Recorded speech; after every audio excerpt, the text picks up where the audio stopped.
Hey there, I'm Mark, in affiliation with Spectrum Pulse. Yeah, it's the Noah Kahan week, and it's Billboard BREAKDOwn.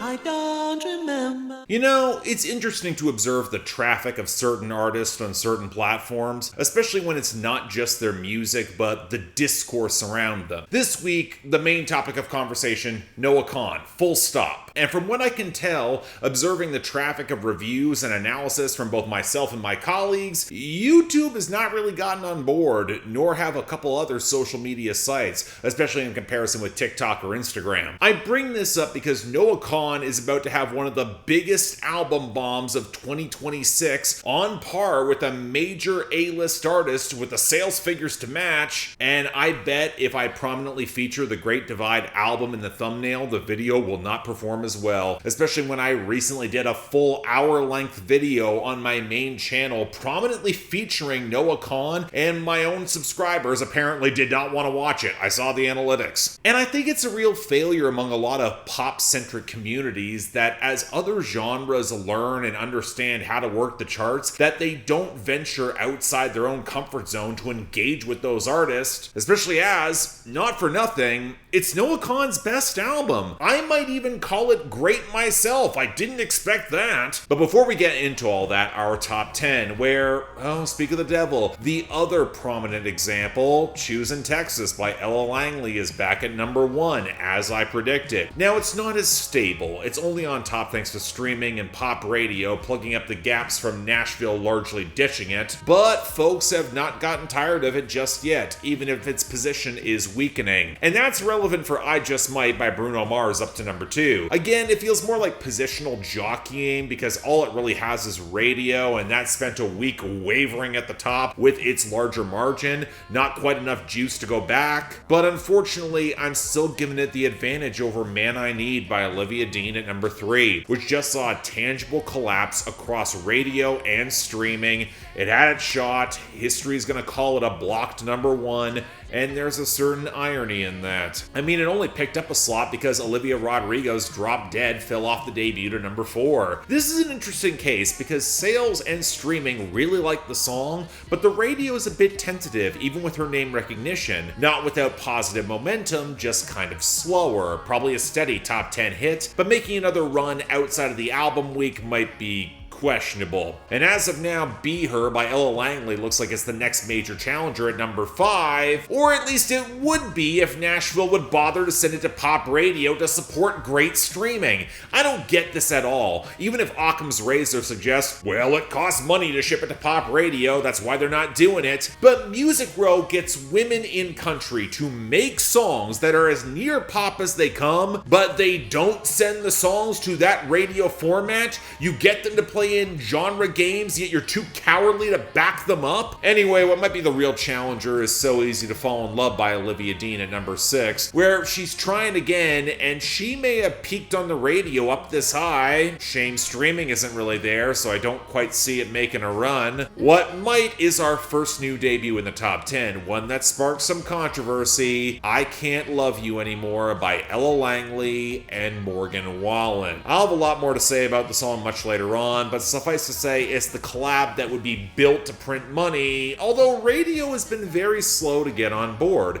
at least in comparison with streaming or especially sales, which to me is kind of intriguing because you'd think that your marquee names releasing a duet would prompt Music Row to throw all the money at their promotion. There's not even a music video. What are you even doing here? Anyway, beat out Ordinary by Alex Warren at number 8 because while it's losing radio, it's not losing it remotely fast enough, and that takes us to our second top 10 debut. Doors by Noah Kahan at number 9. Easy to talk about this one. It's here because of streaming. What will wind up interesting is just how long the streaming album bomb will persist into the next couple of weeks, especially as I don't see a lot of major competition to unseat it, at least for now. Noah Kahan, he's got that kind of momentum.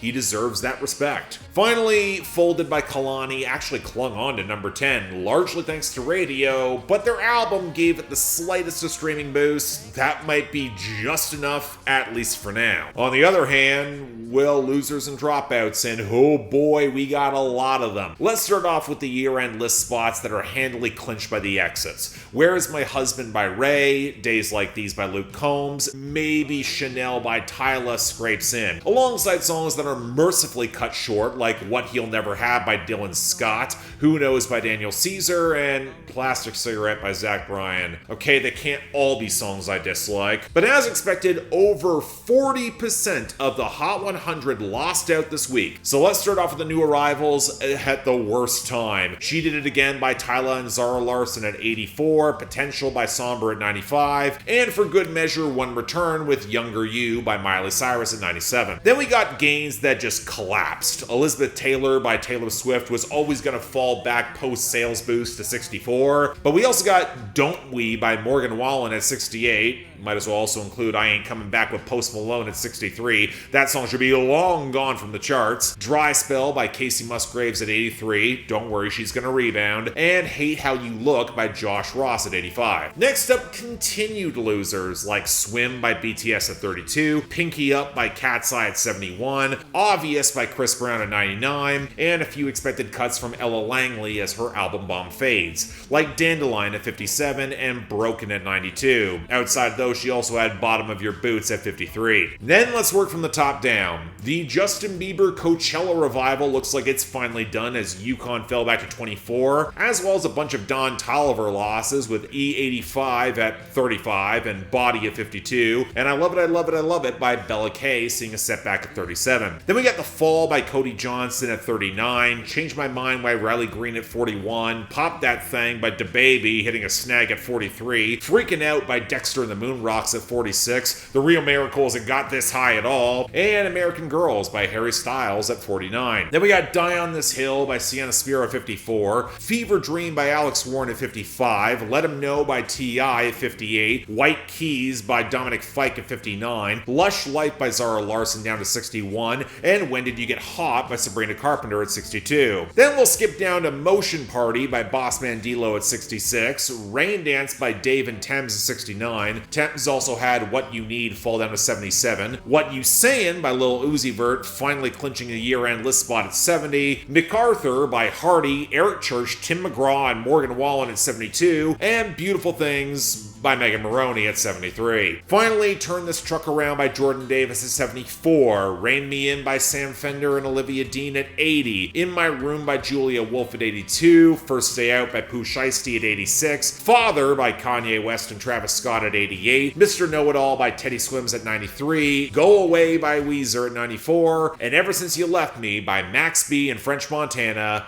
at 96. Now this is where we get to our gains and returns. Yeah, we did get one of the latter, and it's Billie Jean by Michael Jackson, off of that apparently utterly toothless and factually undercooked biopic at 38. I wouldn't be surprised if more Michael Jackson songs pop back in that lane. The buzz is there. Meanwhile, our gains are pretty sparse. Outside of Don't Tell On Me by Jason Aldean getting a boost up to 67, most of the success is reserved for Noah Kahan, with Porch Light at 21, and The Great Divide up to 11. And yeah, we are absolutely in large album bomb territory for him. I'm only talking about the best, worst, and those in the top 20. And to my shock, it actually leaves more great songs than bad on the table this week. A month ago, I never would have predicted this. But outside those, some of which I had to explore for the first time because I did not cover the bonus edition songs, which also all charted. A few of your own at 81, Orbiter at 79, Lighthouse at 65, Spoiled at 56. If there was a song that could have been a shot for the bottom on this album that debuted this week, it's this. Headed North at 51,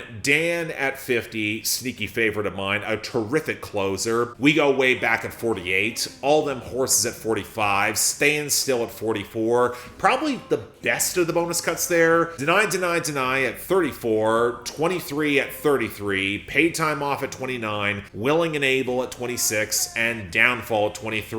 Last two were also among my favorites. Could have easily gone on at length about them both. Okay.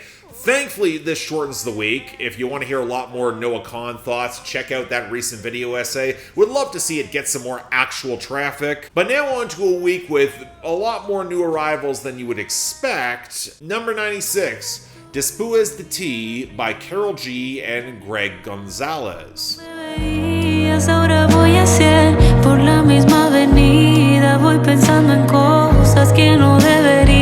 It feels like Justin Bieber has taken up the most oxygen in and around Coachella, where it turns out that Karol G used her performance to launch this song, and given that she tends to be considerably bigger on the charts than many tend to remember or acknowledge, it broke through. Although what caught me completely off guard was Greg Gonzales here. Yeah, the frontman of the dream pop act Cigarettes After Sex, that one.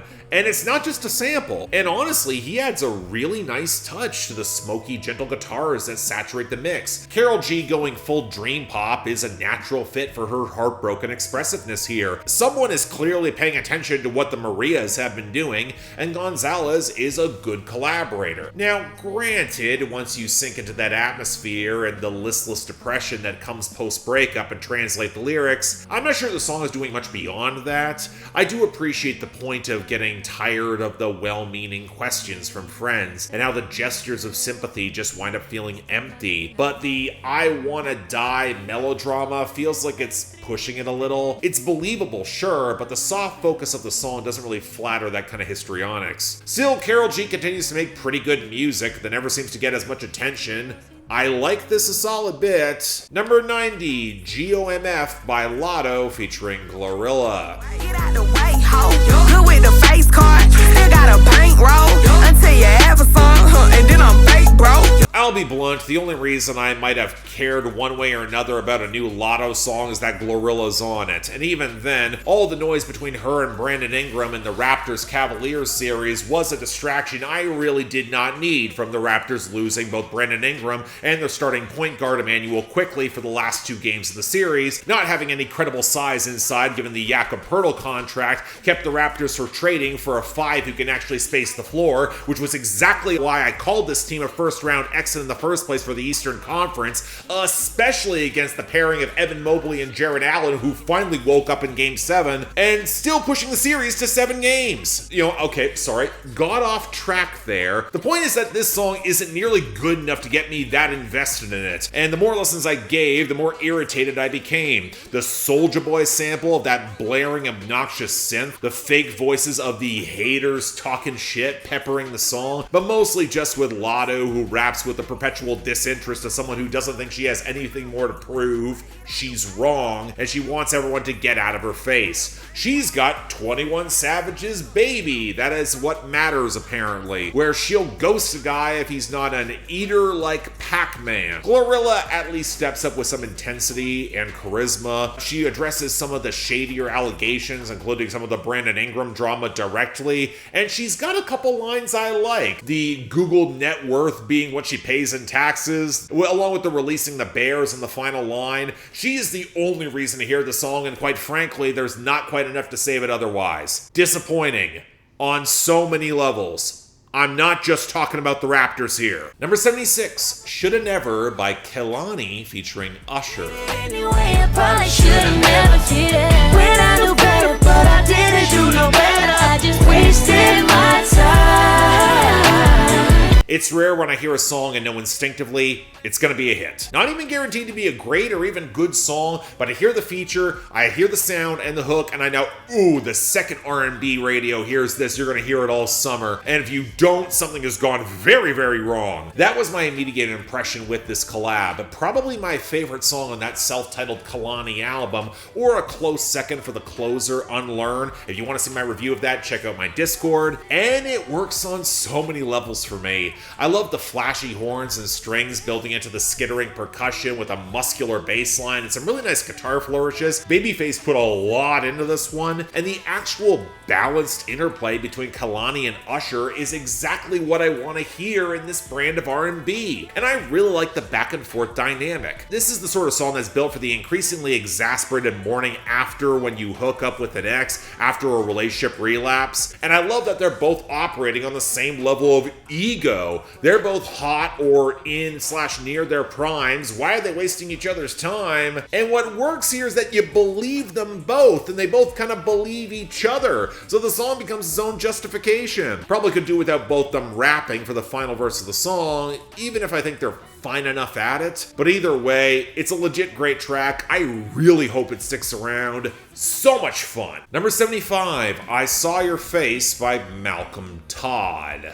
Come back around, 'cause if all you were next to me, I'd live without a frown. Look, we need something to fill out the bottom tier this week. Why not get a Malcolm Todd song for once it actually dropped this calendar year? I'll be kind and say that he probably didn't name this song to spark confusion with the She and Him track that went viral earlier this year, but some of that same sentiment lurks on the refrain, and it's nowhere near as charming as it needs to be, especially as Todd's snotty crooning that slightly overemphasizes syllables in a very late 90s, early 2000s patter. It tests my patience, alongside the weak fuzz of the guitars that bleeps out, alongside a bunch of sickly twinkles. The sentiment of "you hate me now, but I love you first" is painfully obnoxious, even before you get the sentiment that apparently that was the reason he let her go, because she likes someone else. And why do I get the sneaking suspicion that she may never have been that interested in him at all, that he's building up this weak-ass exercise of self-gratification? Yeah, this guy might be one of the worst singer-songwriters I've had the displeasure of hearing recently, especially in the mid-2020s. This song is rancid. Next, number 28, Haircut by Noah Kahan. In a bad place, even if I'm eating fast food, sleeping at my dad's place. Happy for your haircut, I'm glad you got your act clean. Showing up like bad news, leaving like a bad dream. I'm not sure why I'm surprised. This is my favorite song from The Great Divide, but the more listens I gave it, the more I was convinced, especially when you pair it in the triptych with Willing and Able and Dashboard, which we're going to talk about later. But this is probably the best example of the ongoing and contentious back and forth across the album between Noah Kahan and one of those friends back home in rural Vermont. At its core, it's a song about someone who cleaned up his act and tries to have some level of sanctimony about it, where the steady crescendo throughout the course of the song gradually reveals how obnoxious it can all be perceived. And yeah, it's very clear this person's kind of talking about Noah Kahan and how much it doesn't seem that believable that coming back with that success. I already said sanctimonious, but add an insecure, patronizing, self-pitying, even mercenary to use all this for his art down the line. All which are pretty steep accusations, likely over the line, but believable enough so the song has got some teeth. Help Me If It Helps You Right is some pretty nasty stuff. And that's paired with an arrangement I really like. The steady kick drum syncing up with the banjo, the fiddle flourishes as the dobro and bass reinforce the foundation, Noah Kahan staying away from his falsetto in the vocal arrangement, and the baritone guitars gradually add some real edge. At least for now, it feels like my favorite song on the album. Yet the reason that might change. Number 19, Dashboard by Noah Kahan. Statements with your shadow, trying to run away, change your zip code. Turns out that you're still an asshole. I don't know if Noah Kahan will push this as the next single, but he really should. The hook builds well off the brighter acoustics before the country rock guitars drop in before they pile up the overdubs. Very welcome on the brief solo, I would add, and I can already imagine how this is just going to be sung along at every single concert. It's got that hook. It has a simpler arrangement, sure, but when it goes this hard, where after trying to give a lot of space on Willing and Able, Noah Kahan hits the breaking point where you see all the self-improvement jargon, the leaving town, trying to reinvent yourself. It's basically all farce. You're still an asshole. You're not any more tolerant or mature, and you have to deal with that. It's also a song that can be read as self-critical, but I tend to view it as Noah Kahan cutting back at someone who tried to get on their high horse about leaving that small town behind, while not nearly being as progressive as he might claim to be. It comes perfectly in sequence to have that patience just finally snap, where the last step is probably a Rustin Kelly remix where he plays that other guy. It would almost work too well. So yeah, utterly awesome song, easy favorite, easy highlight, check it out. Number 16, American Cars by Noah Kahan.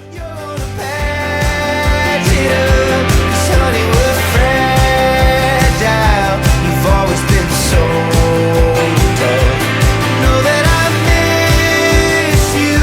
You always come running back whenever I ask. I'm not surprised at all that Noah Kahan cut a song taking a long glimpse back at Bruce Springsteen, in this case kind of by the way of modern indie acts following instead. Little Bleachers, a little The War on Drugs. Well, what shocked me is that song still wound up pretty damn great. I love the choppy acoustics that kick into a pretty nice driving cadence. This is where, yes, you could make the Sam Fender comparison, which to me doesn't give Noah Kahan nearly enough credit, as I find him a way more expressive and likable writer and performer, and Gabe Simon doesn't render the mix nearly as sickly or washed out. And the Meteor electric flourishes are great accents, especially when he drops into his lower register for the patter of the pre-chorus. And I like a lot of the writing too, from the perspective of someone who was actually planning to leave this rural small town, but family complications and life got in the way, made it way too hard. So there's this weird energy when you find the one person who got out, yet always finds a way to come back and help. So the attitude is gonna curdle, but this sets up the dynamic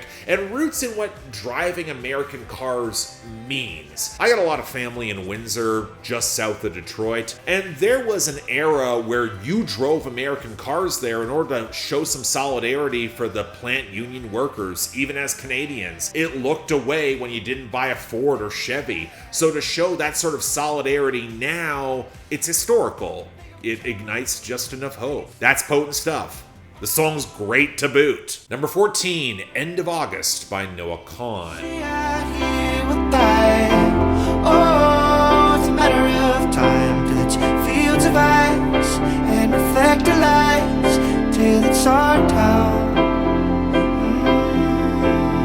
If there's a Noah Kahan track that I discussed this week that I don't fully love, it's this, and honestly it's more a structural and sequencing complaint than deeper issues. It's an end of summer song where it feels like it might never end, but said ending is coming way too soon. The weird inflection point of stasis and sudden change where things aren't exactly getting better in this rural community. Political inertia, the mines running dry, suburban ennui until folks just wind up building new homes for the rich, where death is inevitable, but at least for now, you've got this town, you're alive. It does a really potent job of setting the scene for the album with the crickets and the softer pianos, and after about 2 minutes, it kicks into a slightly quicker tempo, but I gotta wonder if the slow build, if it had delivered a more cinematic intro, let the guitar and drums crash down harder instead of the flattened electric squeals with limited low-end muscle, it might land more effectively, a much more powerful opener, riding that momentum into the next song rather than just sucking out all the air so the crescendo has to start up again. I get what it's doing,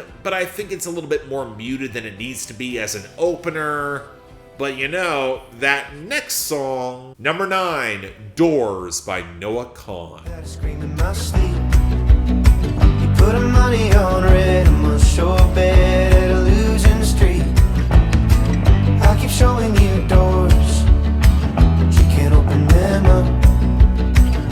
It's harder to see me the closer you try to look. I think what snuck up on me was how much I love the hook on this. Even if the more I think about it, the more it's a little bit ridiculous that Noah Kahan is singing this in comparison with acts who have more credible, unstable danger to their images. He internalizes his father's anger at play, at his violence as a child, where he thinks there's this deeper darkness around himself given where he grew up, and it crushes him towards a neuroticism that has him feeling so damn anxious, where he feels like he's a disaster waiting to happen, yet she still keeps knocking on his door, sticking around as he implodes. But there is a real pathos in getting stuck catastrophizing, and when you pair it with the frantic acoustics that keep building up that crescendo as he just starts hollering on that second verse, letting the hook stay a little bit more restrained as the electric guitars ramp up the tempo, and the scuzz is actually better balanced in the mix, and yet it leaves me a little bit frustrated that the song kind of cuts itself off before it can truly explode.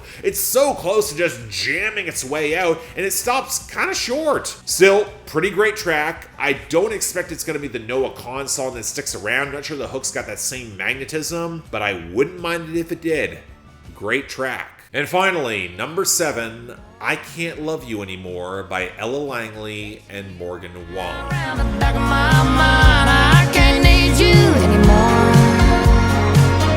Can't keep sharing this bed with your ghost every night. Let's be real, the discourse around this song's existence is probably more interesting than the song itself. On the one hand, it's already being used as cannon fodder for stan discourse, pointing at Ella Langley and claiming she's a reactionary MAGA type because she's working with Morgan Wallen, where the retort of, well, he's worked with Tate McRae and Hardy and Drake, and I'll say, yeah, doesn't that say something about them too? I see that point. But even that feels like a reach when Occam's razor suggests that Nashville sees 2 of the biggest stars they built in the past decade and just puts them together. Feels like a license to print money, more of a business transaction than song. And okay, you know what? It's better than What I Want with Tate McRae, largely because Ella Langley is forcing Morgan Wallen into her glossy 80s country world than the overprocessed, trap-inflected modern glop, mostly because Morgan Wallen does not have a writing credit on this. Hell, I was more shocked by how good he sounds here in the mix without every bit of compression making his nasal squawking insufferable. But that had me wondering why Morgan Wallen is here at all in comparison with any other competent dude in Nashville. Luke Combs is on your label, get him, even if their chemistry is